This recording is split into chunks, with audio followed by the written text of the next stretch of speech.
My name is Russell Schumacher. I sold technology to the world, back when there was technology, and people to sell it to. The people most prepared for the fall would have been the Amish, with their avoidance of electricity and all the temptations of a modern world. The New Eden community wasn't Amish, but they adopted the simple way of life, the isolation and self-sufficiency. And like the Amish, New Eden was built around a strong religious faith, part Old Testament, part New Testament, and part Luddite. God looked down on mankind, and he was angry.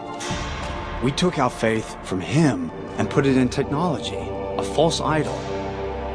So he raised up his mighty hand, and he smote it all. Amen.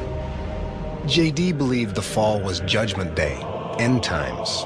He said God took the good and the bad souls, but left the rest of us behind for a second chance. Here in New Eden, God's given us all we need to start over again, the right way. He provides us with a bounty from his soil. His horsemen protect us from the savages who cling to the old ways. And all he asks for in return is our faith in his plan. Yet that price is too steep for some. JD took pity on Edward Hanley, predicting he wouldn't last a day on the outside. But don't take my word for it. Let our new friend here tell us what lies beyond. Many in New Eden had been there since the place was formed. Some were growing restless and curious about what JD called the wasteland.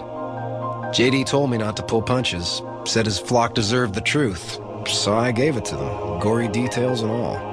That's where he cut me off. You heard the man. Stealing and murder are a way of life out there.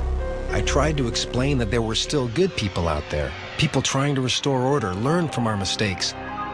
But hearing my own words that night, I realized JD was right. The world outside was a dangerous place. It made me wonder what the hell I was doing trying to cross the country alone. Still, when the service ended, I told JD I had to pass on the feast. I just wanted to get home to my family. Wow, I always wanted to see the West Coast. JD said he understood my wanting to leave, that New Eden would pray for me. But he had a question for me about the fall. What do you believe, Russ? I told him what I knew about the EMP and the Speaker of the House, but without my backpack, I had no proof. JD didn't mince words.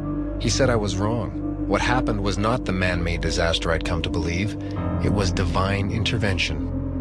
And I have proof. Should have left, like I said.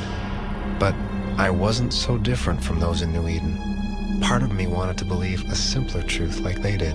Believe I had been saved by God himself.